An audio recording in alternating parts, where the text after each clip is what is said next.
Awalnya malas-malasan kita datang. Awalnya malas-malasan kita duduk di majelis itu. Tapi kita paksa agar kita bisa duduk berlama-lama dalam majelis. Tapi kita paksa agar kita bisa beribadah kepada Allah dengan tanpa terpaksa. Itu perlahan-lahan. Ruhani kita awalnya agak kaku-kaku sedikit. Tapi sama kita kasih kita kasih pemanasan, stretching, supaya dia bisa fleksibel.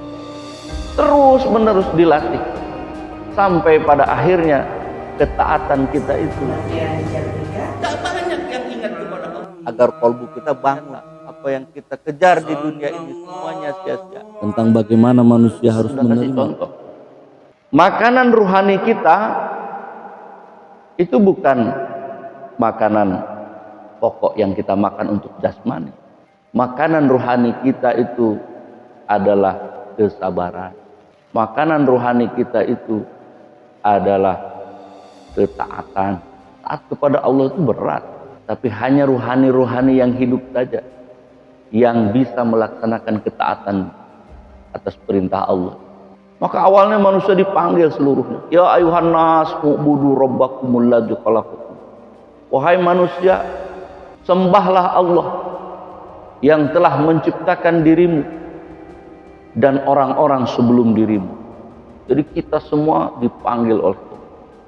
Lalu kemudian dalam menyembah Allah, apakah semua manusia dipanggil datang? Enggak semua. Yang terpanggil saja rohaninya yang datang itu kepada Allah. Nah, oleh karena itu ditingkatkan lagi. Ibadah yang kita lakukan itu harus memiliki kualitas ruhani yang baik. Maka dalam surah ke-98 surah Al-Bayyinah, Allah memerintahkan wa ma umiru illa liya'budullaha mukhlishina lahu. Tidak aku perintahkan engkau dalam melaksanakan ketaatan ibadah kepadaku kecuali mukhlishina lahuddin, agar engkau ikhlas dalam menjalankan agama. Nah, ikhlas ini makanan ruhani.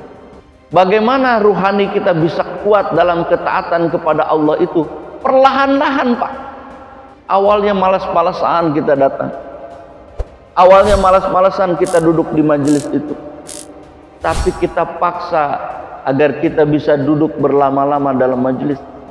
Tapi kita paksa agar kita bisa beribadah kepada Allah dengan tanpa terpaksa. Itu perlahan-lahan.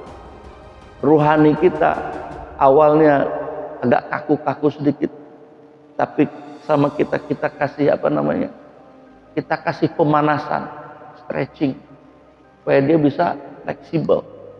Terus menerus dilatih sampai pada akhirnya ketaatan kita itu di dalamnya muncul keikhlasan. Sampai ruhani kita merasa justru ketika ketaatan itu lewat, kita menyesali. Misalnya kalau ada yang menyesali tahajud terlewat semalam, disesali pagi ini, oh itu sudah bagus. Meskipun nggak melaksanakannya, tapi menyesali, itu artinya ruhaninya sudah hidup. Tandanya itu saja.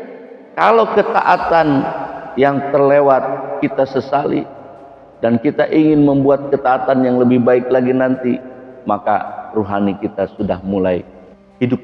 Tapi kalau ketaatan